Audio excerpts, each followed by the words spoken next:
Hey everybody, it's Kyla again, and welcome back to Life is a Story. Now, since the NHL has started their playoff season this year, and we just had the Women's World Championship in Brampton, Ontario, congratulations Team USA for winning gold and beating out Team Canada, I guess. No, congratulations Team USA. But I thought, because that's happening and there's a lot of hockey going on right now, I thought, why not talk about my hockey experiences? So sit down, grab a hot beverage, and buckle up because it's a long story. This was a major part of my youth, so here we go! Now, you may not know it to look at me now, but in my youth, I was quite the athlete. Sports was very important in my family. My dad made sure that we all played sports. So, I was playing t-ball and then turned into baseball by the time I was 9 years old. I played badminton, I skated, I played hockey, I've even done pro wrestling. So a lot of those are stories for another time, but today we're going to concentrate on hockey because out of all of them, in my adolescence, hockey was the most important thing in my life. Like, it was really, really, really important. And I've got tons of jerseys and sweaters and things like that. So probably throughout this thing, I will be switching it up and wearing different ones. This is from a goalie school that I went to. So we're going to go from there. Obviously, I was a goalie, and I'm not going to be modest at all. I was good. Like, I was damn good. And this was still around at the tail end time of when girls hockey was rare. Girls played hockey. There was female hockey. There was women's hockey. It was there. It just was in the area in which I grew up. It was very rare. It was still kind of a novelty. We were about maybe 10 years away from really getting competitive in female hockey, and we were about 15 years away from the Olympic team. So I just missed out, but I knew then that I was that good, and I was a very shy, humble person back then. But there's no place for humility for this. To me, I'm sorry, I was damn good, and I would have been pro had I been about 15 years younger. So I just missed it, but I know that I was that good, and I don't mind saying it. I was that good. But it was still a rarity a little bit, and especially in the town I grew up in, to have aggressive female competitive hockey players. So because of that, I actually did make stuff like the local paper, and I made local news, TV shows, and things like that. And that was something. It's something that I was proud of, and that I'm still proud of. And I guess we'll start with the story. I'll start off with my father's insistence that all his children learn how to skate. And I always make the joke that I learned how to skate before I learned how to walk, but honestly, that's not far off the mark. So as soon as I think I took my first step, my dad, slapped a pair of skates on me and threw me on the ice. So, yeah. We love, skating is a big thing in our family. And I know I figure skate from age 8 to 11. I was a figure skater, and I learned how to figure skate. Loved it. Was good. I got all my badges, and I won three bronze medals for competitions that I was in and stuff like that. But because of cost, because it was crazy, even back then, it was insane, But I had to make a choice, and that was quit and do nothing, or quit and play hockey. And so I quit figure skating, and I started to play hockey. And right away, right out of the gate, I was like, okay, well, Dad's a goaltender, and I've watched him, so I bet you I can do that, so I'll be a goalie. So right out of the gate, I went from that little tiny teeny figure skating outfit to, boom, goalie's pads. And I hated it. I hated it. There's a bit of a weight difference on your body about, not having anything except a figure skating outfit to about 20 pounds of equipment on your back. So, yeah, the very first practice, I went out on the ice in goalie equipment that was lent by the arena that I was practicing at, and I despised it. And I said, I will never do this again. So, actually, for the first half of my very first season, I was a right winger.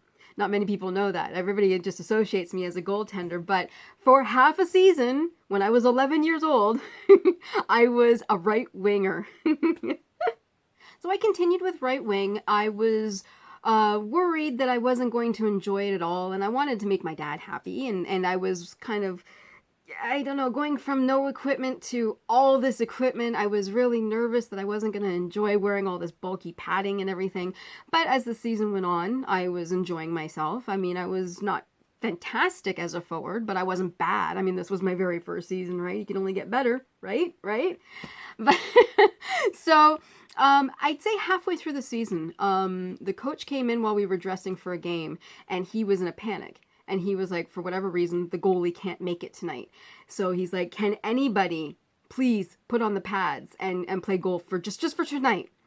And by this time in my head, I was like, well, I'm used to these pads now, so I bet you I can handle those now. So I'm like, yeah, I'll do it. And even my dad, he turned because he was putting my skates on. He's like, are you sure? I said, yeah, I'll do it. Why not? I can give it a shot again. Like, I didn't like it the first time, but maybe this time, now that I know what it's going to feel like, I'll go for it. So I didn't have goalie skates, and this arena didn't have goalie skates, and I don't even know if arenas still do this, but they actually had spare equipment that I could wear. I don't know, do arenas still do that? So they gave me some juvenile pads, and they gave me, like a chest protector and all that kind of stuff. And basically, with just my regular hockey skates, they tossed me out onto the ice and said, "Okay, just stand in the way." Basically, was my goalie coaching at that time. They're like, "Just stand in the way." So I skated out onto the ice, and at age 11, played goal for my very first time. Now, if you're lucky, you find something that you sit back and you go, I was meant to do this. And I'm very fortunate that I've experienced this 3 times in my life. It's like there are 3 things that I've done in my lifetime that I go, I was born to do these things. One is photography. One is performing arts, singing and acting. And the other one is goaltending. Like, I couldn't believe it. I got in on that ice surface. I went between those pipes, and I realized I found home. I found something that I was supposed to be doing for as long as I could do it. Bear in mind, I am an old school goalie, so I was not strictly a butterfly goalie at all.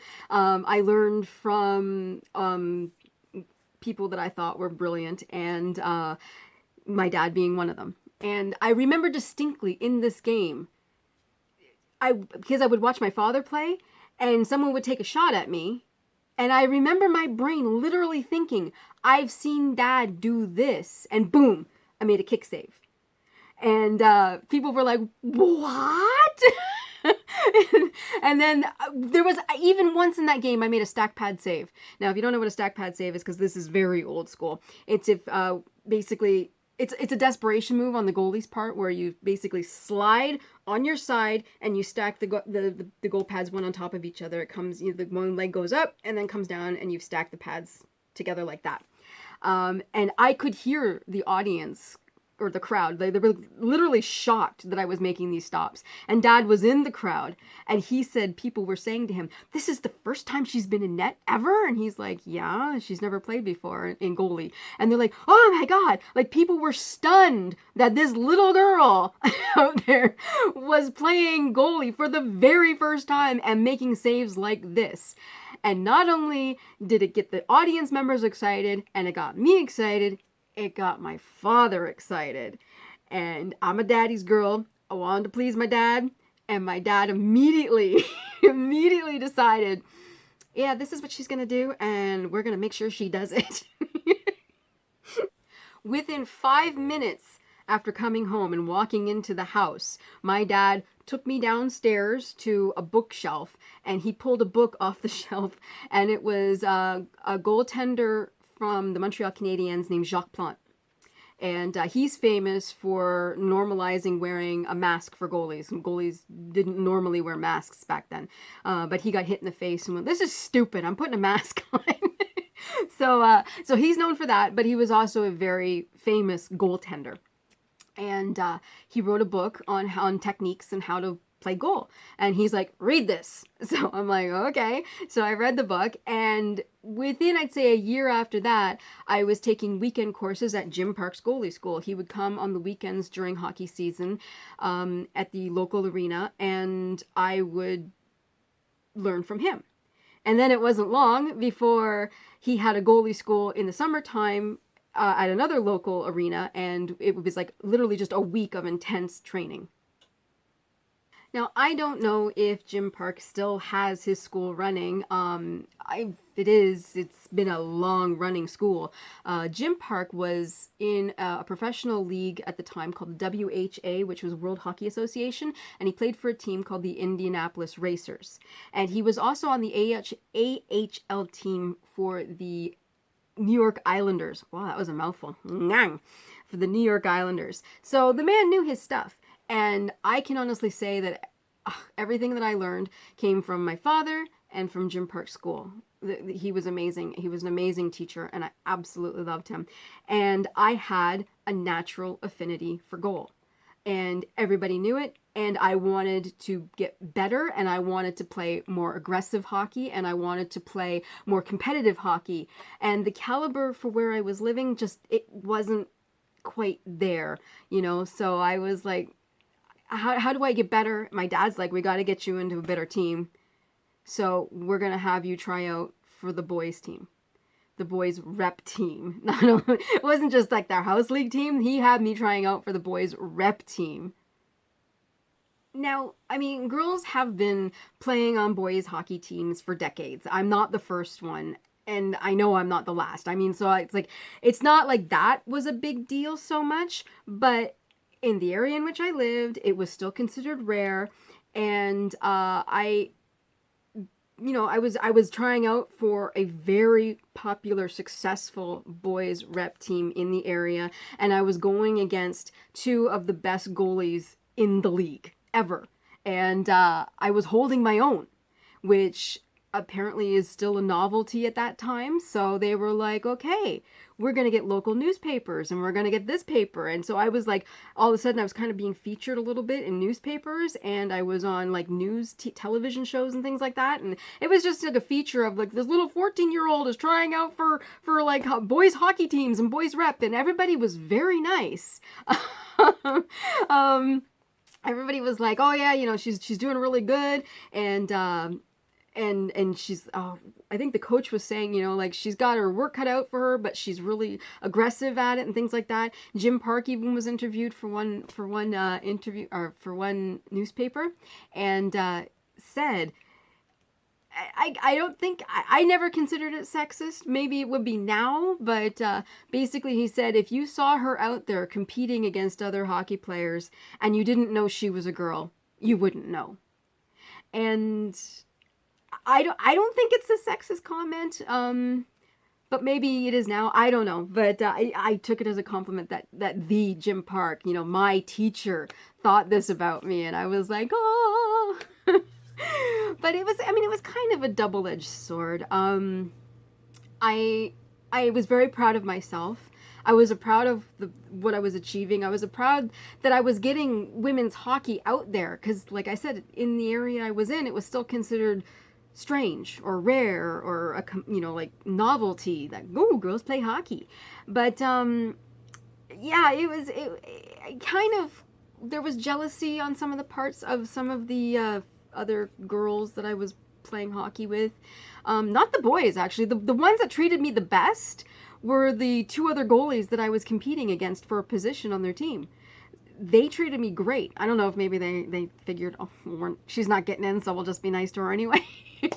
Or if they respected me as a player. I'd like to think that's what it was. But out of everybody, they were the ones that treated me the best. They actually treated me with respect, and they respected me as a player. I'd like to think that that's what it was. And but yeah, I did feel some animosity from some other people, and a little bit of disrespect. And for me, respect is a huge thing. So the popularity and the publicity was cool, and I'm a publicity fiend, so so I enjoyed it in that respect. I liked getting my name out there. I liked being seen. I liked being known. But at the same time, I was facing things from other people that I wasn't expecting, and that was a bit weird to get used to. Um, I didn't make the team. I didn't make the rep team. I personally think I was good enough. I really do. I personally think I was good enough. My father thinks I was good enough, but he was a proud papa. So, but but I just have this feeling that the coach, as nice as he was, wasn't quite ready to break that barrier and replace one of the other goalies whom he has worked with for years with me. And but I think I would have made a really good backup goalie for that team. But I was proud that I tried, and got myself out there, got myself known. I actually was picked up by a women's league. I was 14 years old. My father had to sign waivers, and there had to be something to do with the town I was in at the time. Had to sign, I had to get waivers signed by them, so I was allowed to go to a different city. Apparently that was a thing back then. And I played for a women's league for a while. I was a backup goalie for a women's league in another city. So that was interesting because, again, the caliber was up. And while I was, doing backup for that team, my father was out and about looking for other girls hockey my age that was competitive, and the caliber was a little bit higher. So we were busy. This is a story I love to tell. I absolutely love to tell this story. This just goes to show that even though as a teenager, off the ice, I was extremely shy. I was quiet. I was reserved. I was basically not a happy person. I was a kind of an emotionally messed up teenager, as most teenagers are. But I was pretty bad. But on the ice, I knew I ruled that ice. Like that was my attitude. I ruled the ice, and I was 15 years old. I had been going to Jim Park's goalie school, so I was like, I know it. I know what I'm doing. I'm the queen of goaltending. It was like, I know it all. So I was pretty cocky. And there was one morning there, I guess there was free ice in the local arena. And it was early in the morning. And if you wanted to go there and play shinny, or if you wanted to just skate around and do a free skate, you could go for it. So we got up really early in the morning, my dad and I, and he took me down. He dressed me in my equipment. He's like, get dressed in your equipment and head on out. So I got on the ice, and there was nobody else there. There was just my father and I. And then halfway through, this other guy showed up. He was a young man, maybe, in his 20s, and I didn't recognize him. But he was skating around. He had a hockey stick and a puck, and he was shooting it and stuff like that. And found out who I was. Well, like that I was a girl who was practicing with her dad. And he he skated up to my father and said, would you mind if I took some shots on your daughter? She seems pretty good. And my dad's like, yeah, go ahead. So this guy started shooting on me, doing little shots here and there, and I was stopping them. So then he's like, oh, okay, so we'll get a little bit feistier. And so he shot harder and did this and that, and then he kept scoring and scoring and scoring, and I was getting angrier and angrier and angrier. I was like, what the fuck is going on? I was like, why is this man scoring on me so much? I can stop shots. I was like losing my mind. I was getting so angry at myself and pouting, just pouting. And this was maybe for about 15 minutes, and I was frustrated. I was angry, and I'm like, you know what? Ice is done. I'm done. I'm going to go change. And I left. And when Dad and I were in the car, and I'm sitting there like,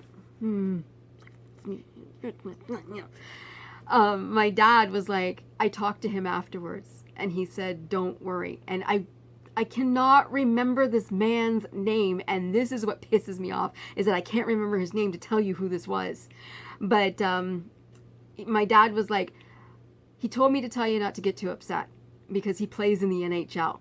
And I looked at my dad and I'm like, well, who is he? and I swear I cannot remember this guy's name, but he played for the Sabres in the 80s. That's all I can tell you, the mid 80s. And he's like, he's so and so from the Buffalo Sabres, and I'm like, well, I've never heard of him, so that means he's not very good. So I should have been able to stop his shots. I was still so mad because this guy wasn't Gretzky, or he wasn't Lemieux, or he wasn't any of those people. Therefore, I should have been able to stop his shots, even though he was in the NHL and I was a 15-year-old kid. So that's how conceited I was. So I went through my adolescence playing for many, many different teams in many, many different places. I don't know if after a while you didn't need a waiver anymore from the hometown. I have no idea. But, I mean, I played for Burlington, Brampton, Brantford, Stony Creek, Salt Fleet. My two favorite teams were Burlington and Brampton, but those are stories that I'll get to eventually. And all that was important to me was improving. I wanted to be the best goalie that I could be. I wanted to be the best goalie ever, to be honest. But I wanted to be the first female in the NHL, but Manon Rhéaume spoiled that for me. So, but I just wanted to improve my game. I wanted to be as good as I could be, and I had many favorite goalies in the NHL. But there was three in particular that I would watch and try to emulate and be like. One being the Leafs goalie, Alan Bester. Alan Bester was short, and I'm short. I was only 4'11". Actually, I think when I was playing goal, I was only 4'10". So I wanted to watch him and see how a short goalie performs in difference to a taller goalie. And I just, I was a short goalie, he's a short goalie, see how that works and everything like that. Plus, I was a really avid fan of his, and he was really, really cute, and I was a teenager, and that was important to me. So I still have a scrapbook, an Alan Bester scrapbook. It's got autographs, newspaper articles. He was one of my favorites. I've got an autographed jersey of his on, with Alan Bester signing it. So I loved Alan Bester. Still do. Think he's great. So it was a short goalie thing with that, but the other two goalies will probably give you what my attitude was like on the ice as well. The other goalies that I tried to emulate, one was the New York Islanders goalie, Billy Smith, and the other one was the Philadelphia Flyers goalie, Ron Hextall. Pretty violent guys. Temperamental, violent, nasty goalies. I watched a game once where Ron Hextall almost decapitated Chris Chelios. He just took his goalie stick and went, BAM! And I was good at swinging the goalie stick too. So I had my fair share of penalties. I didn't lead my team in penalties or anything ever like that. And I couldn't shoot a puck to save my life, not like Ron Hextall. I could not shoot a puck like that. I've had an assist, but there was no way I was ever going to score a goal. But it didn't stop me from trying, but never could be like that. But I was also I could be violent. I was not nice. If you hit me, I was hitting you back twice as hard. If you were in my crease, oh God, heaven forbid you be in my crease. My crease was my domain, and if you got in my crease, you were going down. You were going down. It's just like, you do not come into my crease at all. And I went by the adage, if you can't take out the puck, take out the player. So yeah, I would like to just say I was feisty, but I was short, so I was adorable. Well, I did it. But yeah, my two of my three favorite goalies of all time were ones that had no problem, taking a man down and slashing the back of his legs and ending careers. So, yeah, any aggression or teenage angst that I had, I took it into the ring, or took it into the rink, and yeah, I got penalties more than I probably should have. I had a lot of highlights while I was playing hockey. A lot of great times, awards, won tournaments. I've won MVP for my team several times and stuff. And I mean, I know it sounds like I'm bragging, but it is true.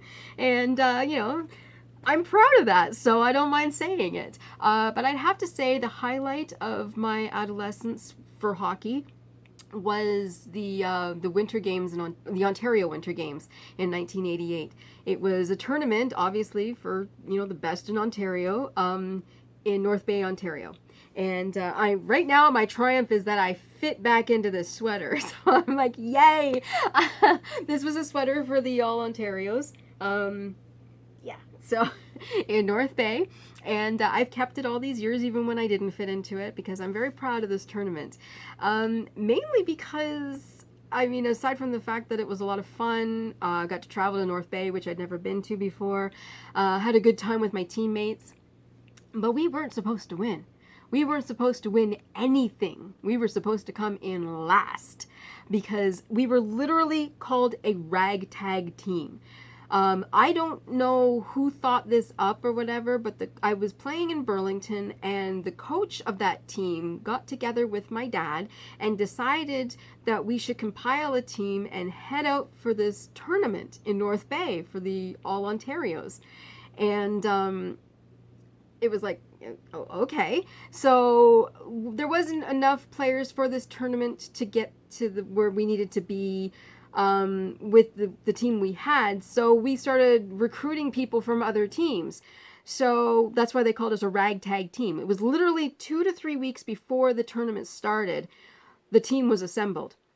And I know I got a team picture somewhere. There was 3 goalies, and everybody is somebody that I had played with on other teams before. So we all kind of knew each other, but we had never played together as a one cohesive unit before. And this was the first time, and we had 3 weeks to do this before the tournament. And we went in there, and everybody had this blasé attitude of this team that was just tossed together. Everybody knew I don't know how everybody knew, but everybody there knew that we were literally just tossed together, and we were expected to be demolished and come in last in the entire tournament. They're just like, yeah, okay, whatever. And, well, that's not exactly what happened. The very first game, we lost to the favored team, the favored team that everybody expected would win, which was Mississauga. And we did lose to them, and that was no big surprise to anybody. And it was just sort of, like, oh, yeah, it was going to be an easy win for them. So, but then we played the next game, and we won. And then we played the next game, and we won. And we won. And we just kept winning to the point where I think it was one of the coaches said to my father, he was just like, okay, don't tell me you guys are actually going to make it to the finals. So we made it to the finals, and I played that game. And we were playing against Mississauga, which was the team everybody was expecting to win. And we lost. We lost 2-0. The score was 0-0 all the way until the third period. And then one person scored on me, and it was somebody that I knew. So, I had to beat her up later. But no, I didn't. Somebody that I knew, she scored on me. And then the second goal was an empty net. And when it came time for the game to be done, we were ecstatic. We didn't care that we lost the game. We won the silver medal in the Ontario Winter Games. We were the second best in Ontario, and we were expected to lose everything. We were literally called the ragtag Burlington Wolverines. I didn't even know our name was the Wolverines until it was in the newspaper. It was just like, I was shocked. Our team was shocked. We were so ecstatic, and we were happy for the other team. We were just like, way to go, Mississauga, way to win gold. This is so awesome. We will take our silver medal, which I still have, and I will cherish till the day I die. It's not really silver, it's kind of white and red, but yeah, it's okay, it's silver medal. And I was so proud. I wore this proudly. I still wear it proudly. We were so excited because we went there and everybody believed that we were going to go nowhere, and we got to the final. The coach of the other team, actually, when we were shaking hands, he came over to me specifically and said, I have never seen a team so happy to lose the final game. I'm like, we didn't lose. We didn't lose at all. We got the silver. I was like, we got the silver. I was so excited, and I'm still so happy. But that day, because we all understood the insurmountable odds that were against us, we all felt great. And I think that was the day that I realized, God, anything's possible. There's actually another funny story that I'd like to segue into. This was also while I was playing for Burlington. And I don't even remember where this tournament was. But basically, 5 skaters and myself showed up for one of the games in these tournaments. And it was like, do we still play? Like, can we? And basically the referee said, if you guys want to play, go ahead. And our mindset was, yeah, okay, we'll play. We'll play the game. We'll play the game where nobody gets to take time off and have a break or anything. So we were committing to playing 5 skaters and 1 goalie on the ice for the entire game. 60 minutes. I think it was 60 minutes. Yeah, we had 3 10-minute periods back then. And we're like, yeah, we can do this. We can do this. And the crazy thing was, for 2 periods, we were winning. and then by the 3rd period, we all started getting a little tired because I had more shots on me than usual from that, being on that team. It was a pretty decent team, and I was getting a lot of shots, so I was getting tired. And then the skaters, because they were not taking any breaks, they were getting tired. And by the 3rd period, people were purposely getting penalties so they could sit off the ice for 2 minutes. And I'm like, I can't do that. Don't do this to me. But it was so crazy. I think we were about 17 years old, maybe 18. I think 17. But it was so bad, or so crazy, I'd say. More crazy, because to me this isn't actually a really good memory. But it was so crazy that the parents of the other girls on the other team were cheering for us. They were like, oh my God, I can't believe these girls are still going. And so they were cheering for our team. We did lose. I think by the end of the game, I'm like, there's the net. Shoot it. If you hit me, it's your fault because I ain't moving. But we were so tired. But we became known, we got popular in that tournament because we were the team that showed up with just enough skaters to play the game. So I love telling that story. It's such a cute little fun story. It's a very short story, but yeah, I don't even remember where the tournament was anymore. But it was just like, I remember people getting purposely getting penalties just so they could sit off the ice for 2 minutes. And I'm sitting there on the net going, hey, what the, hey! I tossed this one on. This was a team that I played for, Brampton Canadettes. And this was a tournament that we played in Brampton. We were hosting the tournament, and it was the world's largest hockey tournament for women in Canada at that time.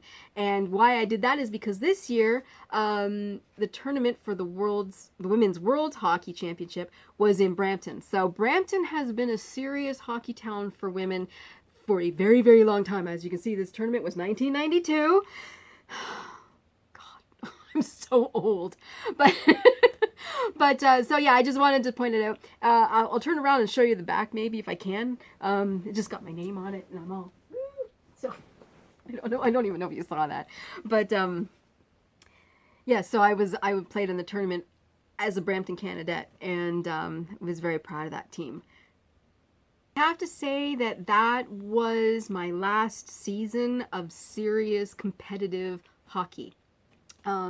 Was for the Brampton Canadettes, and as luck would have it, it was an awesome team. The players were awesome. I got along with everybody. Everybody was just awesome. Now, I have played on some teams where, people did not get along, and there was fights, and there was, like, you play on some teams where there's great camaraderie, and everybody gets along, and then I played on some of these other teams where, oh my God, there was, like, fighting. We didn't even get on the ice to fight with another player. They were fighting with each other in the dressing room. I'm just sitting there trying to get my pads on and go, all right, let's just get this game over with, where it's not fun. And you want it to be fun. Yeah, you want it to be good. You want to improve your game, but you want to have fun too. The Brampton Canadettes, when I played, I was 20 years old. It was my last season of super competitive hockey, and we got along great. And we won the championships that year. I think we won this tournament too. I don't have a trophy, so maybe we didn't, but I don't remember, but I don't. I know for a fact that we won the league. It was the league that year. We were first place. We won. And what I remember about the final game for that one was there was a fight at the end of the game, but not with ourselves. But at the end, it was literally like an entire brawl. I don't know what happened to prompt this. I was just playing my game. I was just the goalie, right? And I just played my regular game. I was aggressive. But that was it. Once the game's done, I was just like, okay, I'm done. The game's done. But something happened during the handshake at the very end of the game. I guess that's why they do the handshake now before the game. But literally everybody's piled on top of each other. And then if you look at one end of the ice, at the circle, there was myself, and at the other end was the goalie for the other team. And we're just standing there watching, going, "What's going on? Like, why is everybody so mad?" But yeah, so that was crazy. That was the craziest thing with that. But I took the plaque home saying that we won, so that's the bonus. After that season, I went to college and was, more worried about my studies and my college years and my schooling more than I was with hockey. I was basically playing just some rec hockey then. I was playing, like rec women's leagues and things like that, which is fine. There's nothing wrong with it. I was just having fun and keeping in shape. And my plan was once I graduated, I was going to get back into competitive hockey. But because of certain things situations and life choices that I made, that didn't work out that way. So I played the rec hockey, and that was pretty much it. That was the end of my hockey career. Hockey's not really a huge part of my life anymore. I still go to games.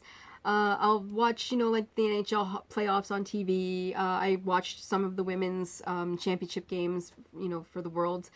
And, that's pretty much it. But I mean, because of stuff that was going on in my life, I hadn't even skated after I finished college. I didn't skate for about 25 years.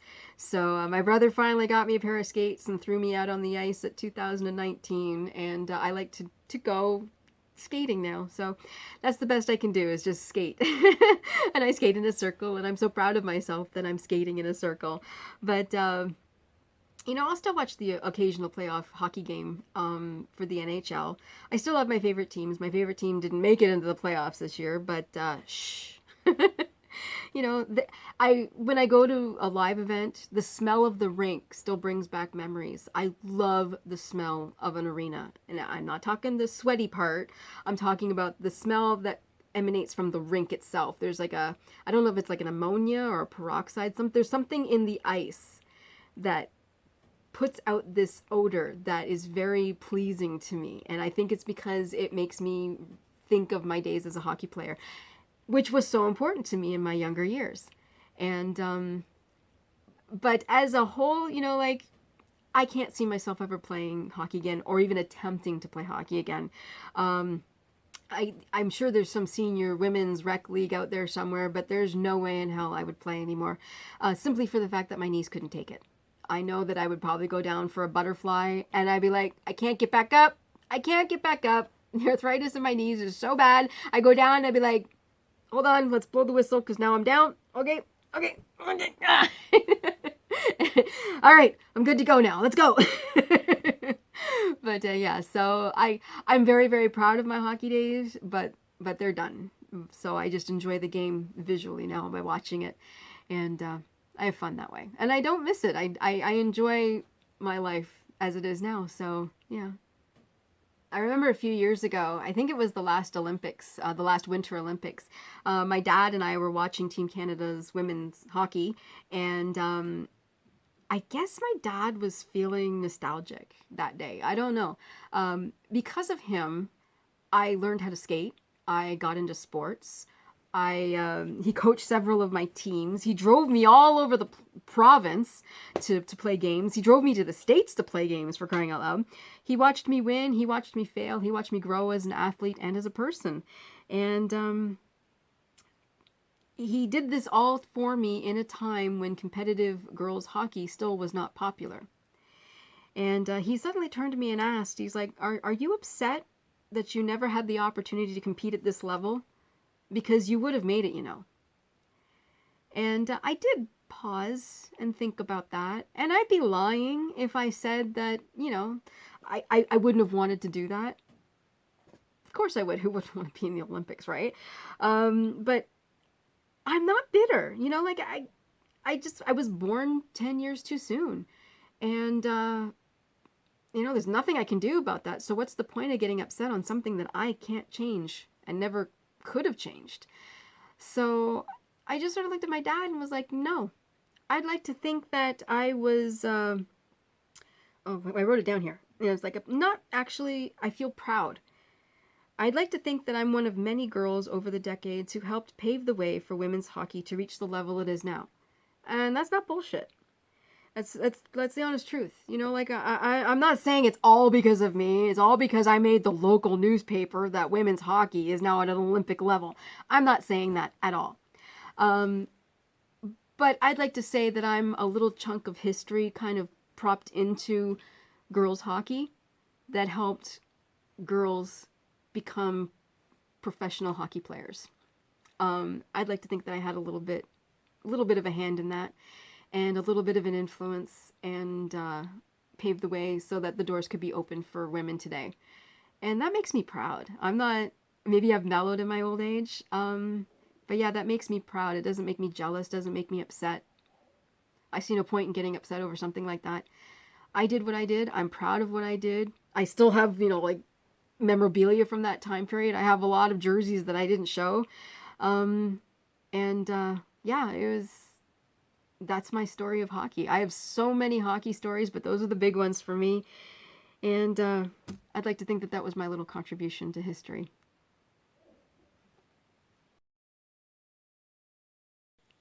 So those are the stories that I wanted to tell about my hockey life back when I was a teenager.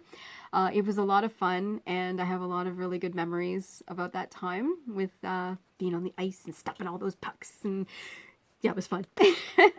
I enjoyed it a lot.